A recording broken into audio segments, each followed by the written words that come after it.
It all started on a very hot afternoon in a small village in Kumasi, Ghana. The sun was unforgiving. My siblings and I were behind our house, bent over a small farm, pulling weeds from stubborn soil. Sweat ran down my face, mixing with dust. My hands were tired. My mind was empty, until my sister broke the silence. "Kofi, don't you want to be a nurse?" I laughed. A loud, careless laugh. "A nurse?" I said. "Have you ever seen a male nurse before?" She laughed too, but then she said something that quietly changed my life. "We are in 2012. There are male nurses in my school." That sentence stayed with me. You see, my sister worked at a nursing training college. And somehow, between the heat, the soil under my nails, and that simple question, a seed was planted. The very next Monday morning, I woke up with a strange determination. I bathed, put on my clothes, and without fully understanding what I was doing, I walked to a nursing school I knew and bought a nursing application form. At that time, I didn't even know there were different types of nursing. The man who sold me the form looked at me and said, "Fill it here. Apply to this school.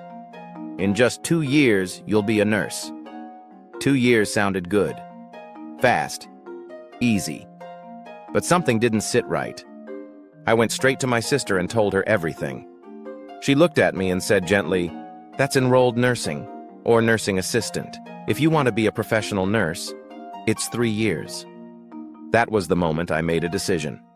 Not for the easy road, but for the right one.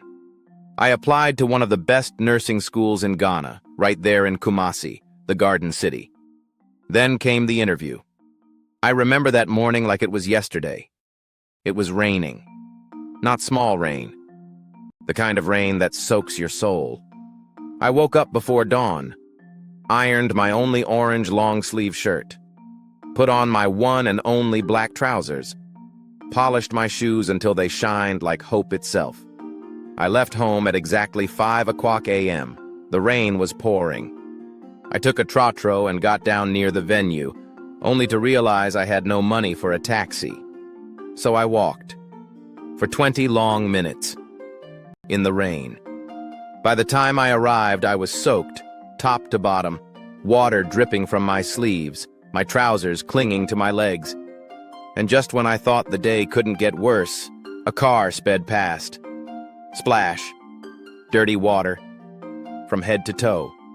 I stood there for a second, wet, cold, embarrassed, thinking, what kind of day is this going to be? Then, I saw a familiar face. An old classmate from primary school. My heart lifted. I felt relief. At least I know someone here. I rushed toward him, smiling.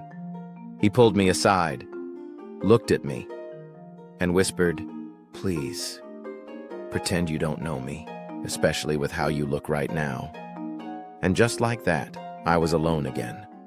Wet, silent, standing at the doorway of a dream I hadn't even entered yet. And that was only the beginning. To be continued.